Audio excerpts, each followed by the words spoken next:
quiero comenzar con el libro de Efesios. Antes de comenzar, quiero hablarte, de hecho, quiero ponerle un título a la plática, a la predicación del día de hoy, y se llama Nuestra Herencia. Así le titulé. Mira, fue un poco, yo le comentaba a alguien en la mañana, unas personas que se me acercaron al final, y les decía, mira, al final, siempre que hay un tema en particular que nos dan para enseñar, normalmente Dios siempre a los que nos toca el privilegio y la oportunidad y la gracia de poder estar acá enfrente, Dios trata primero con nosotros. Entonces, quiero comentarte un poquito de esto porque vamos a comenzar este libro, ahora sí que de atrás para adelante. Vamos a leer primero casi los últimos versículos de este libro. ¿Y por qué vamos a hacerlo así? Porque algo de lo que vamos a hablar hoy es de la herencia, de nuestra herencia. Y Pablo, cuando escribe el capítulo 1 de Efesios, él está viendo una necesidad en la gente, en la iglesia a la que va dirigida esta carta. Y una de las cosas que él hace, después de terminar de escribir hasta el versículo 14, él hace una oración para que la gente que reciba estos primeros 14 versículos de esta carta pueda tener una capacidad diferente de entenderla. Y él hace una oración del versículo 15 al versículo 23, hace una oración por la gente que iba a escuchar este mensaje. Y entonces yo quiero animarte para que también hagamos esta misma oración. Yo voy a leerlo, entonces del versículo 15 al 23 lo voy a leer de corrido. Pero piensa que esta es una oración que Dios está haciendo para nuestra vida en este tiempo. Que Él quiere que tú y yo, como Pablo tenía esta intención, que tú y yo podamos escuchar esta oración y entenderla, qué es lo que Él quiere hablarnos. Entonces aquí está Pablo, termina el versículo 14 y comienza esta oración y dice: por esta causa también yo, habiendo oído de vuestra fe en el Señor Jesús y de vuestro amor para con todos los santos, no ceso de dar gracias por vosotros, haciendo memoria de vosotros en mis oraciones.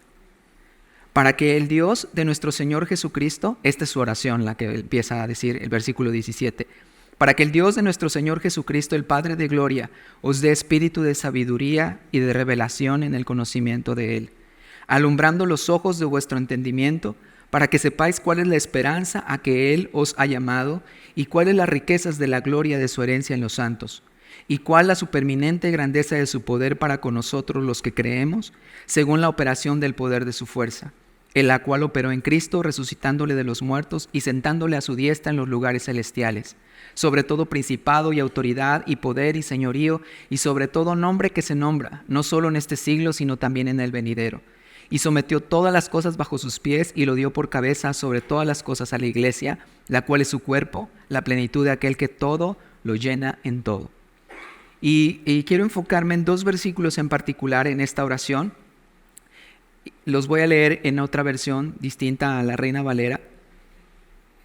Esta oración que él hace, versículos 17 y 18, dice en esta versión: pido que el Dios de nuestro Señor Jesucristo, el Padre glorioso, les dé el espíritu de sabiduría y de revelación para que lo conozcan mejor.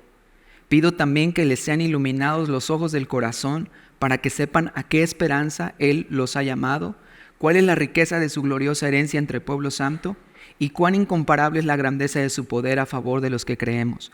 Ese poder es la fuerza grandiosa y eficaz que Dios ejerció en Cristo cuando lo resucitó de entre los muertos y lo sentó a su derecha en las regiones celestiales.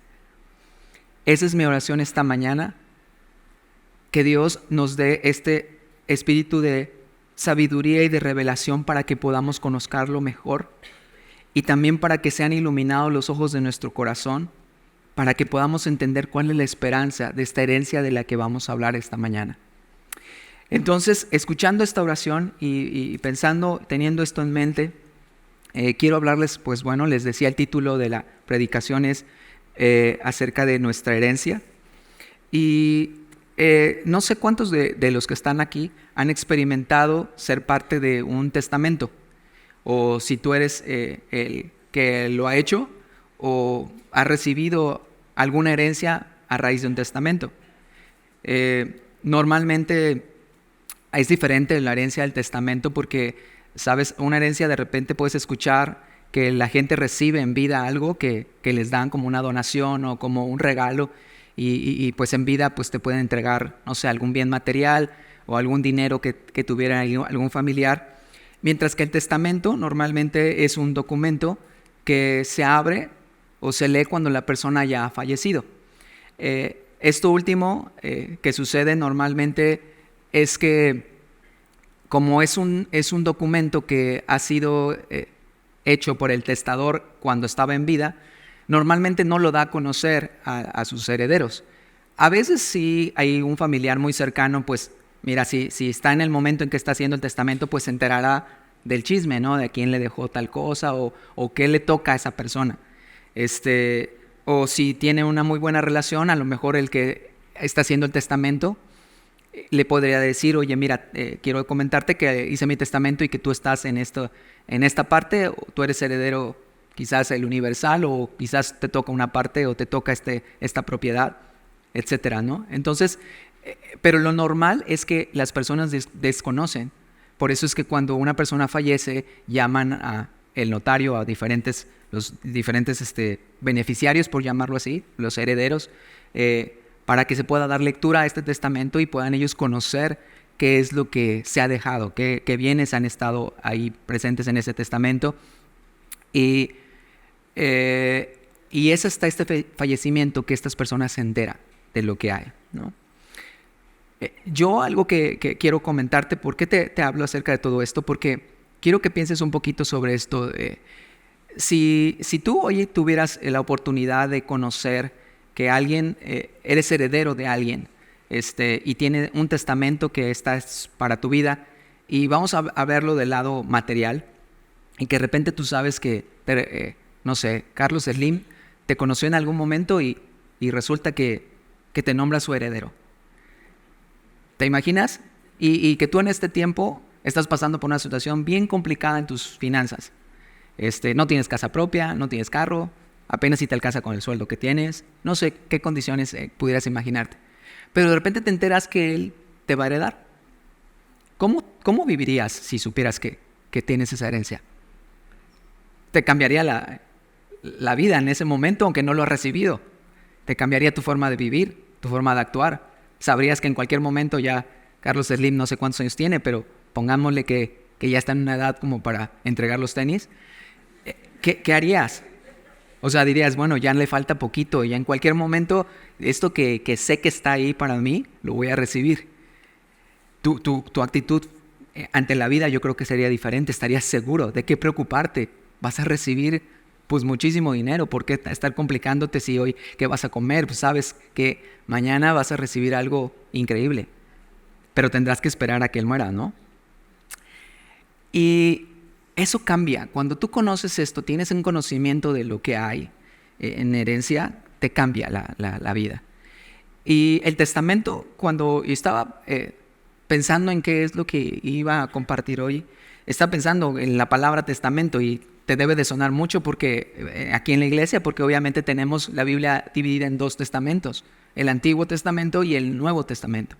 La Biblia se divide así porque el Antiguo Testamento fue dado para su pueblo, Dios, una relación entre él y el pueblo de Israel, donde ese testamento vamos a encontrar muchas promesas, muchas de las herencias que Dios le está dejando a su pueblo, y específicamente es para su pueblo en un momento dado, al verlo así. Y el Nuevo Testamento, a diferencia, es un documento que va a contener muchas de las herencias que recibió el pueblo de Israel, algunas ya cumplidas, o sea, algunas ya el pueblo de Israel ya las está teniendo, pero también ahora cambia que el hecho de que esta herencia ahora es a través de Jesucristo. Y esta herencia ya no solo se queda con su pueblo, pero es una herencia que va a ser destinada al mundo entero, a ti y a mí incluidos. Entonces, esa es la diferencia entre el Antiguo y el Nuevo Testamento. Y también lo conocemos como el Antiguo Pacto o el Nuevo Pacto. O sea, son dos pactos diferentes, depende, te digo, de las promesas como han sido dadas, unas al pueblo de Israel y otras al mundo entero a través de Jesucristo. Y algo que veía yo cuando estaba viendo este capítulo de Efesios, porque mira, Efesios ya lo hemos estudiado en la iglesia hace muchos años, lo estudiamos todo completito el libro, pero a veces, y no sé si te pasa igual que a mí, que olvidamos de repente cosas. Y Pedro en una de sus cartas nos dice que nos ha de recordar algunas de esas cosas constantemente porque necesitamos recordar una y otra vez lo que la Biblia nos ha hablado en algún momento en nuestra vida. Porque tendemos a olvidarlos, tendemos a olvidar a veces de repente quiénes somos, lo que tenemos. Y Efesios 1 nos va a mostrar parte de esa gran herencia que tenemos. Y increíble porque este testamento no está cerrado. Este testamento del que vamos a escuchar hoy ha sido abierto. Jesús murió, el testamento se abrió, el misterio se reveló y entonces podemos conocer qué es lo que a ti y a mí nos corresponde. El problema muchas veces, y este testamento está abierto, no solo es exclusivo para un cierto sector, pero está abierto para todo el mundo, para todo aquel que quiera verlo y para todo aquel que principalmente quiera creerlo. Y hablando ya de gente que lo cree, es que a veces como cristianos olvidamos muchas veces la asombrosa herencia que tenemos en Cristo, la posición que tenemos en Él por el simple hecho de ser sus herederos. A veces ni siquiera sabemos que somos sus herederos, pero lo mismo quiero que tengas en mente lo que hace un rato te comentaba.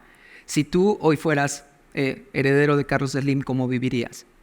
Pero hoy tú vas a escuchar que eres heredero de muchas riquezas espirituales, de una herencia tan increíble que entonces al momento en que tú y yo podamos recordarlas, escucharlas y creerlas, sabes, nuestra postura en la vida cambiaría.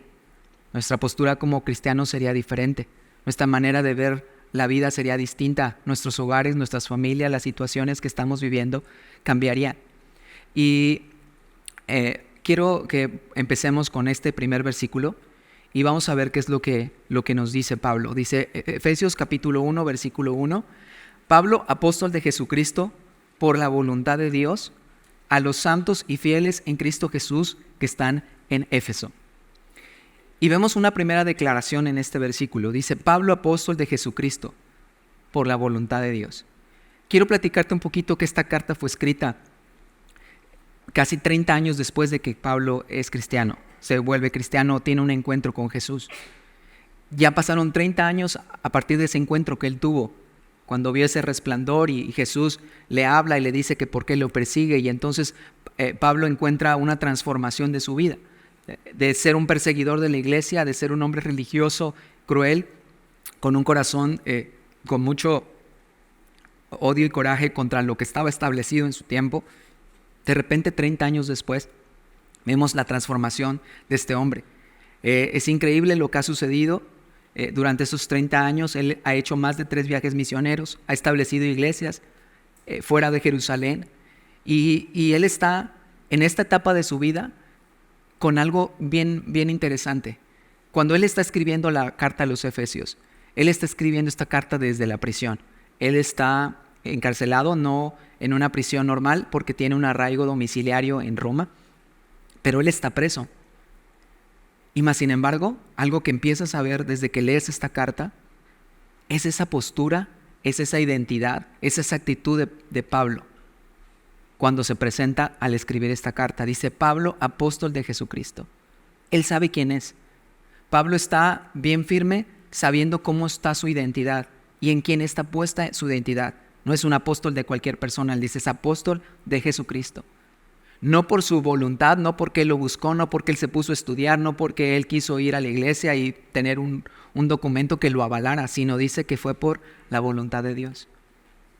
Y él sabiendo esto, es que es por la voluntad de Dios que yo puedo pararme, Pablo hablando, yo puedo agarrar la escritura y ponerles a escribir esta carta porque sé quién soy y sé qué es lo que ha sido llamado a hacer, y con esta autoridad, porque una vez que él tiene una identidad bien firme, él entonces sabe que Dios le ha dado una autoridad para poder hablar y escribir acerca de esta herencia que los santos y fieles en Cristo Jesús necesitan escuchar.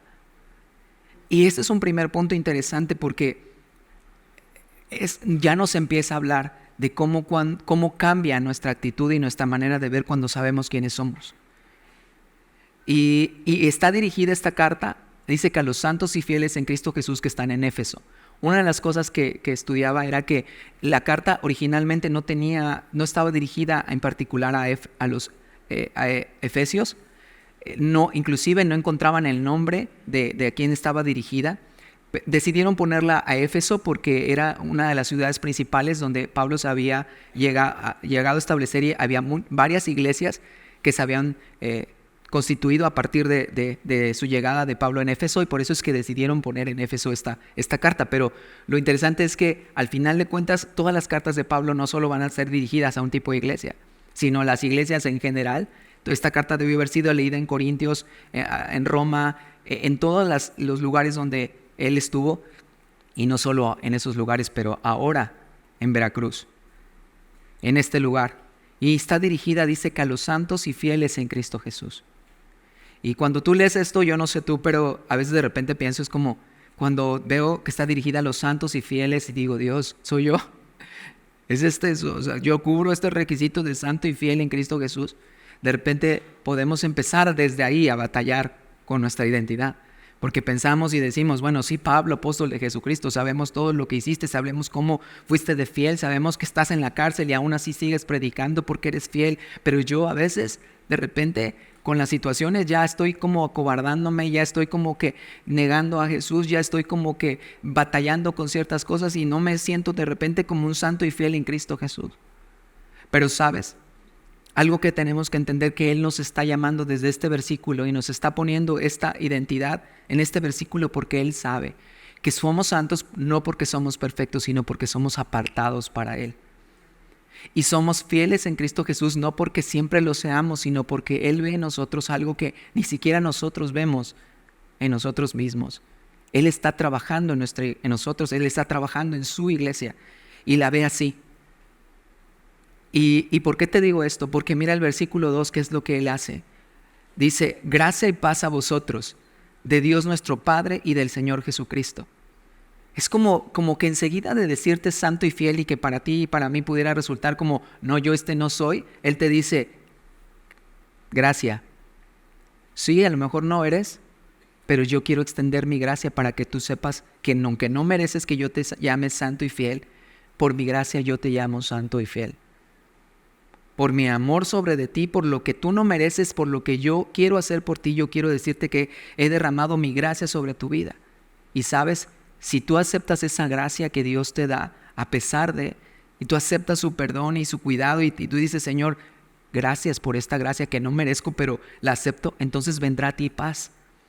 Podrás sentirte tranquilo de saber que aún en medio de que de repente esta santidad y esta fidelidad no ha sido perfecta o no ha sido constante, Él te dice que Él extiende su gracia sobre tu vida y te da paz para confiar en que si Él te llama de esta manera es porque Él quiere que tú sepas que así Él te ve. Y dice que esta gracia y esta paz viene de Dios nuestro Padre y del Señor Jesucristo. Entonces es muy increíble esta parte, este verso cuando dice Dios nuestro Padre y del Señor Jesucristo. Entonces no solo es Padre de Jesús, pero también es tu Padre. Entonces Él ya te empieza a que tú empieces a mirar que este testamento que va a ser abierto ahorita en estos siguientes versículos, tú puedas verte cómo es tu Padre el que te los va a dar. No es cualquier persona el que te va a dar esta herencia de la que vamos a hablar, sino viene directamente de un Padre que te ama. No sé cuántos de ustedes tuvieron papá o no tuvieron papá, o cuántos de ustedes tuvieron un papá que se preocupó para darles una herencia, o simplemente no es que no se haya preocupado, a lo mejor no hubo las posibilidades para dejarte una herencia. Pero eso, sabes, cuando empiezas a conocer al Señor, viene a ser lo último en lo que te interesa. Porque entonces cuando tú escuchas este versículo y dices, pero yo tengo un Padre que sí me ha dejado una herencia. Yo tengo un Padre que sí se ocupó de dejarme algo que yo necesito. Y eso es lo que te dice este versículo 2. Y vamos a empezar a ver este testamento abierto. Estamos aquí delante del notario, que es Dios, y se va a abrir el testamento. Versículo 3, vamos a empezar a ver qué es lo que tenemos como herencia. Bendito sea el Dios y Padre de nuestro Señor Jesucristo, que nos bendijo con toda bendición espiritual en los lugares celestiales en Cristo. Dice que Él nos bendijo con toda bendición espiritual en los lugares celestiales en Cristo. Cuando pienso en las cuestiones de la herencia, yo nunca he recibido una herencia y no creo que la vaya a recibir, honestamente. Pero, ¿sabes? Pienso en esta situación y Dios me traía a este pasaje para compartir el día de hoy, porque en estos días mi familia, por parte de mi mamá, está pasando por una situación complicada. Y es reciente, muy reciente. Entonces, precisamente el día de ayer hablaba con mi mamá respecto a esta situación. Y yo le tenía que recordar a mi mamá es cristiana, mis abuelos fueron cristianos, mi bisabuela fue cristiana. Y sabes, entendí que a pesar de ser cristianos por muchos años, nos pasa a todos que de repente las situaciones de la vida, los problemas, las emociones, los pensamientos, de repente nos hacen olvidar quiénes somos y la herencia que tenemos. Y entonces lo que Dios me puso a hacer ayer con mi mamá fue recordarle su herencia. Y fue recordarle por teléfono, tener que decirle quién era ella y qué era lo que Dios hablaba acerca de esta situación. Y tuvimos que usar muchos versículos para poderle ayudarle a entender en su fe, a levantarse en medio de esta situación que están viviendo. Y entendí, ¿sabes?, que tengo una herencia increíble. No tengo nada económicamente por parte de mi familia materna ni paterna, pero por parte de mi familia materna recibí algo que no lo podría cambiar por nada, ninguna herencia de Carlos Slim ni ningún oro del mundo. La herencia que yo recibí de mi bisabuela ha sido la herencia más grande que yo puedo tener. Entendí ayer que puedo saber que tengo toda bendición espiritual. No solo te dice que nos bendijo con una parte de una bendición espiritual, te dice este versículo que nos bendijo con toda bendición espiritual que está en los lugares celestiales en Cristo. Y eso es importante, que quiero que puedas mirar durante todos estos versículos. Todo habla en Cristo, no porque podamos nosotros merecerlo, porque somos muy buenos y somos merecedores, no, es porque en Cristo Él quiere hacerlo. Y entonces, ¿sabes?, entiendo que no importa lo que esta vida pueda tener y darte en cuestión material y económica, no sirve de nada. Estas herencias son corruptibles. Un día te vas a morir y no te vas a llevar absolutamente nada. Y qué triste que muchas personas acumulan tanta riqueza y tanto dinero en este tema de herencia, pero al final ni siquiera se lo llevan y alguien lo viene despilfarrando y utilizando para cualquier cosa. ¿Por qué? Porque es una cuestión corruptible. Pero la herencia de una bendición espiritual es incorruptible. La Biblia dice que es inmarcesible, que no se puede manchar, que nadie te lo puede arrebatar, que nadie te la puede quitar, que no importa lo que suceda, lo que pase, tú estás seguro de que esa herencia es tuya. Y eso te hace vivir de una manera diferente, te hace actuar de una manera distinta, te hace ver las cosas que no importa cómo vengan las situaciones o las cosas en tu vida, tú tienes una bendición espiritual. Y esa es la primera herencia que estamos viendo en este versículo, que tú has recibido. Dios te ha bendecido con toda bendición espiritual en los lugares celestiales en Cristo.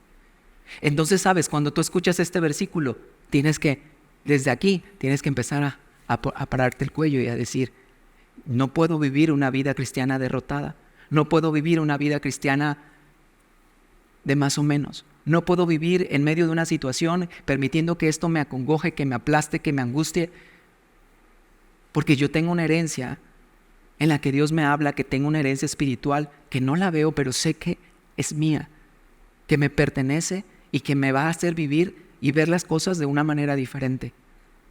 Versículo 4. Vamos a seguir leyendo lo que Él nos da. Dice, según nos escogió en Él antes de la fundación del mundo, para que fuésemos santos y sin mancha delante de Él. Dios nos escogió en Él. ¿Cuándo? Antes de la fundación del mundo. ¿Sabes? Él te vio, Él te miró. Antes de que tú nacieras, Él ya te había escogido. Él ya te había hecho de una manera que te había apartado. ¿Para qué? Para que fueses santo y sin mancha delante de Él. No fuiste, a pesar de tus errores, de tus fracasos, de todas las cosas que han pasado en tu vida, de tus debilidades y luchas, ¿sabes? Aunque nosotros nos hemos visto muchas veces así, hoy Dios quiere decirte, ¿sabes? Yo así te escogí. Yo así como tú estabas o como tú estás hoy, yo te he escogido. Y yo no te escogí solo como que se me ocurrió escogerte. Él te escogió en un pensamiento que Él tenía de ti antes de que fundara el mundo. Entonces tú tienes que saber que eres una persona muy especial, no porque tú lo valgas, sino porque Él decidió escogerte para Él. Él decidió llevarte en su pensamiento antes de que el mundo fuese fundado. Y tú podrías decirme, Carlos, pero me escogió para que fuese santo y sin mancha, y volvemos a eso mismo. Me ha manchado durante todo este tiempo en mi vida, se me han ensuciado las ropas por tantas cosas con las que me he contaminado. Sí, probablemente, pero sabes, por la obra de Jesús en la cruz, Él nos puede ver así. Dios nos puede ver como Él nos llamó para que fuésemos santos, apartados y sin mancha delante de Él. Inclusive la Biblia dice que cuando Cristo venga de regreso por su iglesia, Él llevará una iglesia sin mancha y sin arruga. Y dices, ¿cómo puede ser si todas las iglesias somos imperfectas?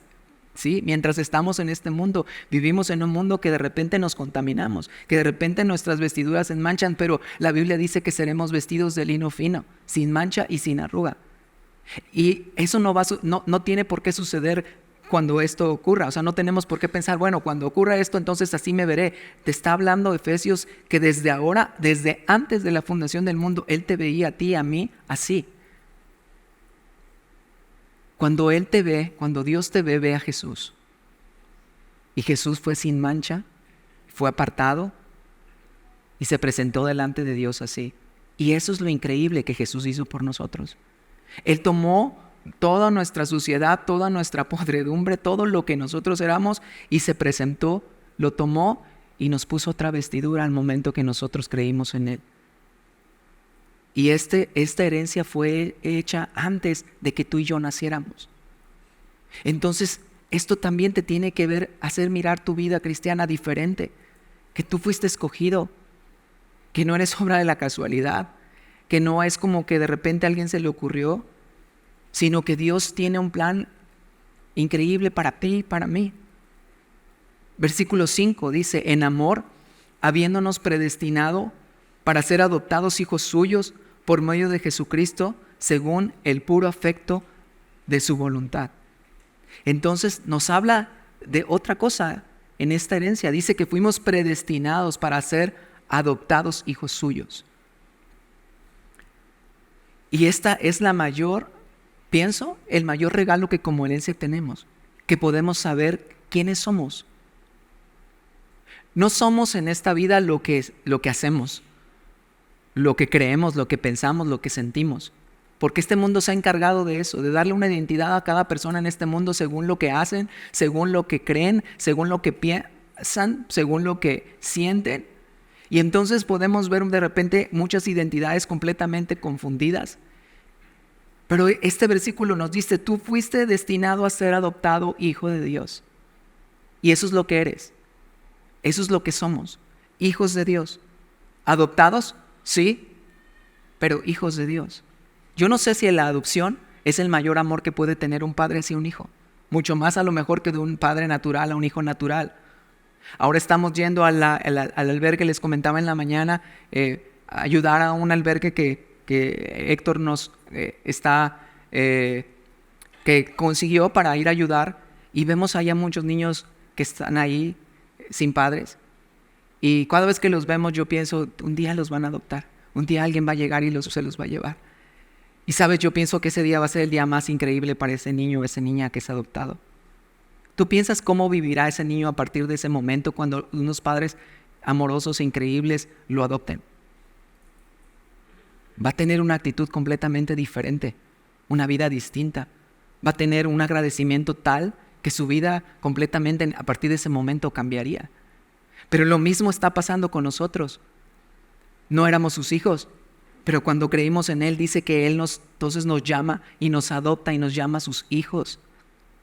Y entonces tú y yo podemos, ¿sabes?, pararnos y saber que entonces, aún como adoptado, cuando no merecía ser adoptado, Él vino y me amó y me destinó a ser su hijo, según el puro afecto de su voluntad. Si algo que estaba leyendo ayer, mientras estaba estudiando, me encontré con el libro que el pastor nos recomendó, de Sexualidad Santa. Y si tú lo compraste y lo estás leyendo, solo he leído el primer capítulo y me enganchó. Es un autor que él desde el capítulo 1 te dice que él era gay, que él fue homosexual. Y una de las cosas que él empieza a platicarte o decirte es que muchas veces este tema de la identidad de la gente el mundo se ha encargado, te decía, como de catalogar a las personas en su identidad de acuerdo muchas veces a su tema de sexualidad. Es como estamos acostumbrados, es como es hombre o es mujer. Y hubo un momento en la historia de muchos científicos y estos filósofos y esta gente que psiquiatras y todo, categorizaron el tema de heterosexual, homosexual. Y algo que él decía es que de repente la gente piensa que es lo que siente, que es lo que piensa que es por lo que siente, por lo que desea. Y él dice, cuando la gente puede entender que el tema de su identidad va mucho más allá de lo sexual, mucho más allá de que si es hombre o que si es mujer, que si es heterosexual o es homosexual. Cuando la gente puede entender que su identidad no es esa, sino que su identidad es que es hijo o hija de Dios, su percepción de la vida va a cambiar. Su percepción de las cosas van a cambiar, su percepción de sus deseos y sus anhelos van a cambiar, porque entonces vas a ver que su sexualidad no lo define. Lo que lo define es que un día se encuentre con Jesús y en Él encuentre su verdadera identidad. Y entonces, ¿sabes? De repente cuando batallamos con asuntos de nuestra identidad, porque no solo se refiere a lo sexual, puede referirse a muchas cosas que estemos tú y yo batallando, como de repente sentirnos como frustrados, o no podemos con esto, o poco inteligentes, o poco sabios, pero sabes, tu identidad no está definida por lo que sientes, y mucho menos por quién eres, o lo que estudiaste, sino está definida porque cuando tú y yo llegamos a ser adoptados, entonces Él te llama a su hijo. Qué increíble herencia es esta, y entonces qué increíble forma entonces de mirar tu vida y pensar, ahora ya no soy cualquier persona, soy un hijo de Dios.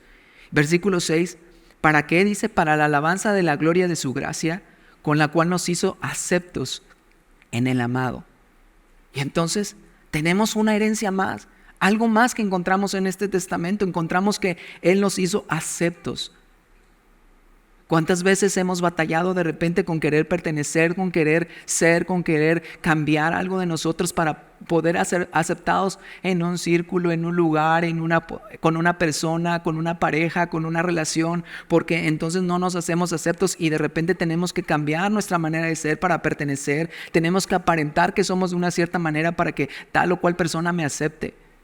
Pero entonces Dios nos está hablando en esta tarde y nos dice, ya no tienes que batallar con esto, porque tú has sido llamado acepto en el amado. Has sido aceptado como eres, como estás, como Él te hizo, como Él te formó, con ese carácter, con esa manera de ser, con esa manera de vivir. Sí, Él te va a transformar a su imagen de su Hijo, pero en el entendido de que Él te ha aceptado, y que tú y yo tendremos que dejar de batallar en querer ser aceptados por este mundo. Ser aceptados por lo que alguien o algo quisiéramos nosotros pertenecer. Sabes, si nosotros tomamos esta herencia y decir yo la tomo, yo quiero esto para mí, dejaríamos de batallar con este asunto en nuestra vida, porque muchos de nosotros lo hemos hecho. Versículo 7, en quien tenemos redención por su sangre, el perdón de pecados, según la riqueza de su gracia. ¿Qué increíble herencia es esta? ¿Qué cambiarías? ¿Cuánto dinero cambiarías por recibir el perdón de tus pecados? Si hoy te dijeran, ¿cuánto valdría el que fueras perdonado hoy de todos tus pecados? No tiene precio. El único precio que fue la sangre de Jesús en la cruz.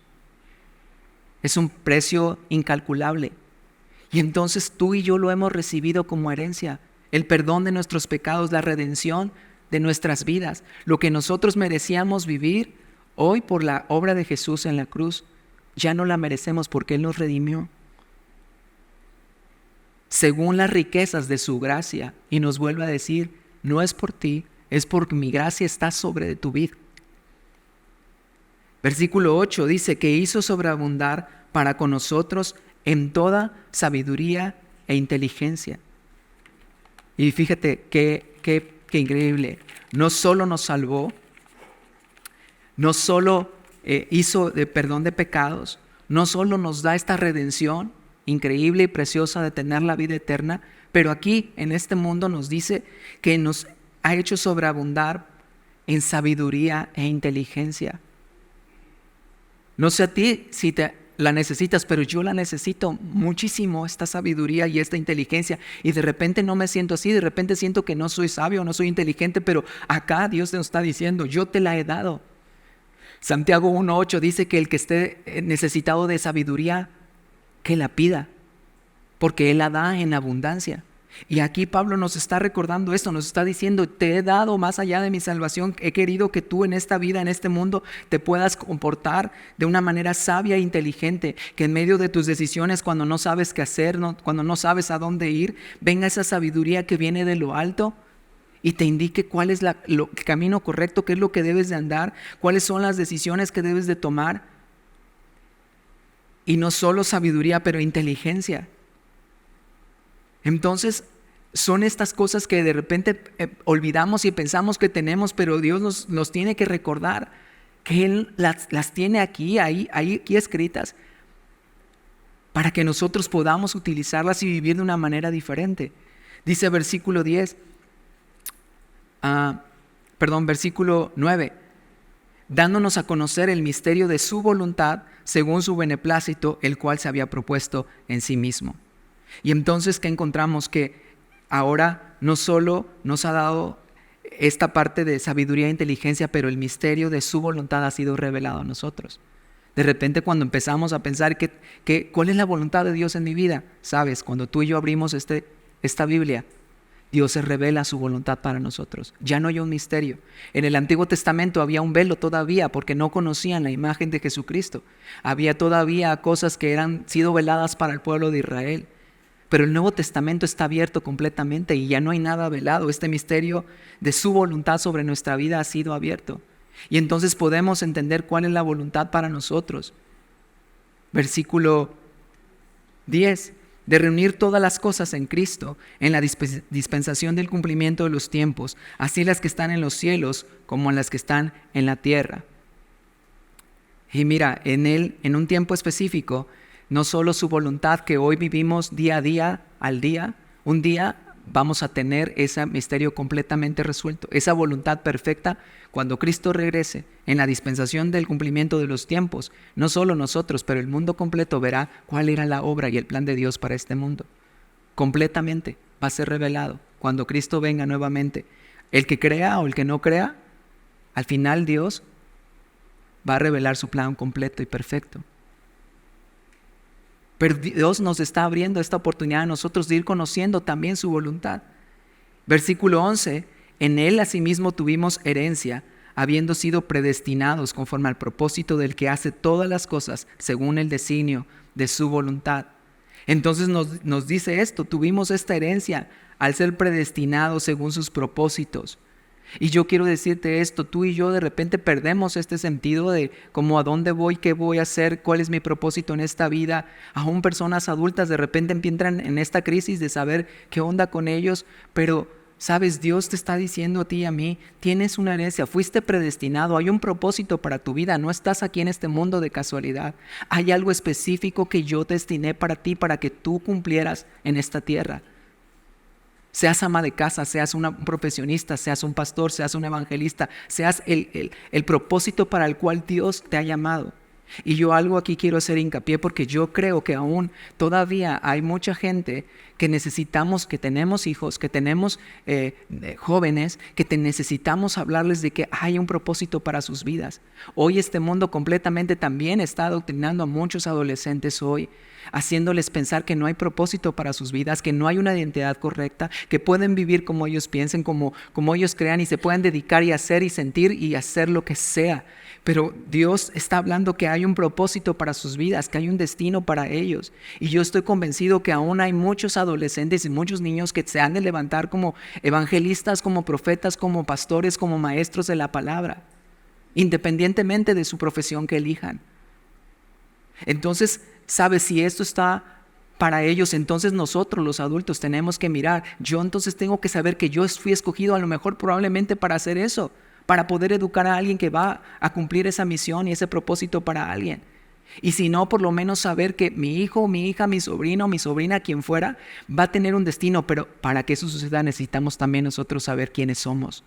Porque no podríamos entonces ayudar a otros si nosotros no sabemos ni siquiera quiénes somos nosotros. Y tú y yo tenemos que entender, fuimos predestinados, fuimos escogidos según sus propósitos. Hay un propósito en tu vida que Dios ha querido revelarse. Dice versículo 12, a fin de que seamos para alabanza de su gloria nosotros los que primeramente esperábamos en Cristo. Y quiero como hacer un poco hincapié porque cuando nosotros no entendemos esta herencia espiritual, sabes, no vamos a experimentar la libertad y los frutos que serían el resultado de conocer nuestra identidad en Cristo. Dios quiere que nosotros cumplamos sus propósitos cuando estamos en esa posición de saber quiénes somos, de saber que somos aceptos en el amado, de saber que somos hijos de Dios, de saber que somos predestinados, que somos adoptados, que somos llamados hijos, que tenemos inteligencia y sabiduría, que tenemos perdón de pecados, que Él ha revelado su voluntad a nosotros. Hasta aquí piensa, si tú y yo hace rato te preguntaba, si tú supieras que eres el heredero de Carlos Slim, ¿cómo vivirías? Pero entonces estás escuchando que no eres heredero de Carlos Slim, pero eres el hijo de Dios. Estás escuchando que tienes esta herencia y esta riqueza que va mucho más allá de algo que se va a corromper y que se va a destruir y que simplemente se va a ir, que tienes algo que nadie te va a poder arrebatar y nadie te va a poder quitar. Entonces, tú y yo, ¿cómo viviríamos como cristianos en este tiempo si tú y yo sabemos esto?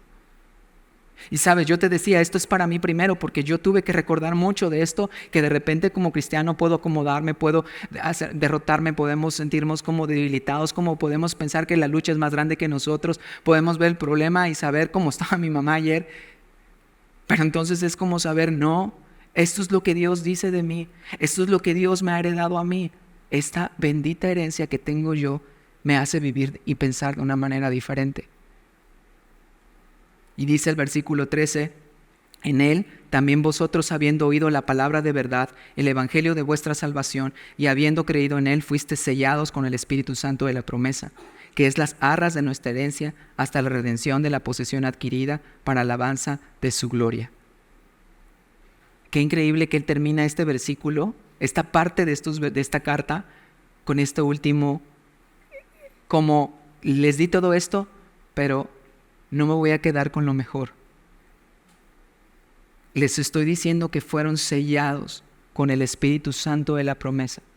Que cuando habéis oído la palabra de verdad, y eso es lo que estamos haciendo hoy, pero no solo haberla oído, sino habiéndola creído, que es la segunda parte del Evangelio. No solo la escuchamos, pero no funcionaría si no la creemos. ¿De qué serviría saber que hay un testamento para ti si tú no lo crees? ¿De qué serviría si tu papá te dijera, hoy hay un testamento y mira esto aquí y allá? Y tú digas, es mentira. Y te fueras y vivieras tu vida igual y nadie pudo usar los bienes que estaban en ese testamento porque simplemente no lo creíste. Pero hoy dice que si tú has oído y tú has creído, entonces tú tienes que tener la seguridad que has sido sellado con ese Espíritu Santo en la promesa que vive en ti. No está fuera, no está en el aire, no es como algo místico. Ese Espíritu Santo Dios lo puso en ti cuando tú y yo creímos. Cuando tú y yo decidimos poner nuestra mirada en Él y humillarnos delante de Él y fuimos perdonados, dice la Biblia que fuimos sellados con su Espíritu Santo. Y yo les decía en la mañana, no sé si has visto esos sellitos de los niños, todos los sellos tienen una imagen, para que cuando se estampe en el papel, esa imagen se vea reflejada. Y yo estaba pensando en esto como si la imagen de Jesús estuviera en el sello de Dios, y ahí el Espíritu Santo, cuando vino y creíste, te puso ese sello en ti.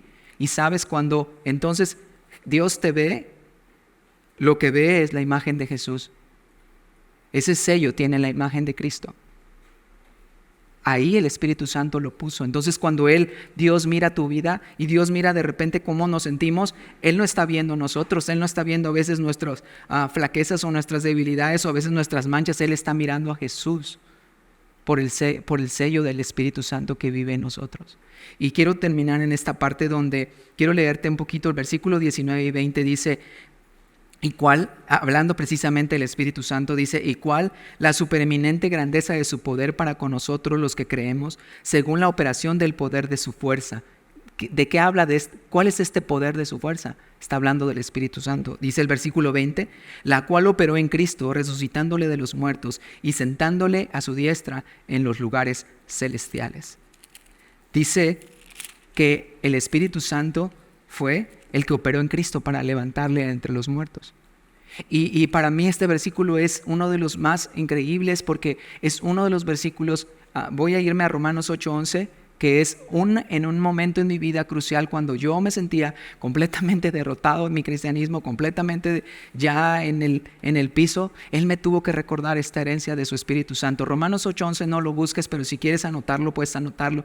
Dice así, dice: y si el Espíritu de aquel que levantó de los muertos a Jesús mora en vosotros, el que levantó de los muertos a Cristo Jesús vivificará también vuestros cuerpos mortales por su Espíritu que mora en vosotros. Sabes, un día yo tuve que recordar mi herencia, como ayer tuve que recordar a mi mamá y como yo tuve que recordar este fin de semana todo esto, quién soy. Pero este versículo en particular me hizo ver un día que yo en medio de esa debilidad de un cristianismo, la verdad mediocre, la verdad pasivo, porque yo seguía siendo derrotado una y otra vez y en vez de vivir un cristianismo bien, con una actitud de saber quién era, yo vivía un cristianismo de todo el tiempo batallando, todo el tiempo luchando, todo el tiempo no sabiendo quién era. Y sabes, cuando yo entendí esto, que Dios me decía: el mismo Espíritu que levantó a Jesús de entre los muertos vive en ti. Yo entendí, es verdad, esto, o sea, ese poder que levantó a Jesús vive en mí. Entonces yo tengo ese poder, no por mí, sino porque Jesús vive en mí. Y yo tengo entonces ese poder para poder vencer, para poder batallar, para poder luchar, para poder enfrentarme en medio de estas situaciones y levantarme y saber que soy un hijo de Dios. Y que eso no me iba a derrotar, que eso no me iba a vencer, porque Él vive en mí. Y esa es una de las mayores herencias que tú tienes también. El Espíritu Santo vive en ti.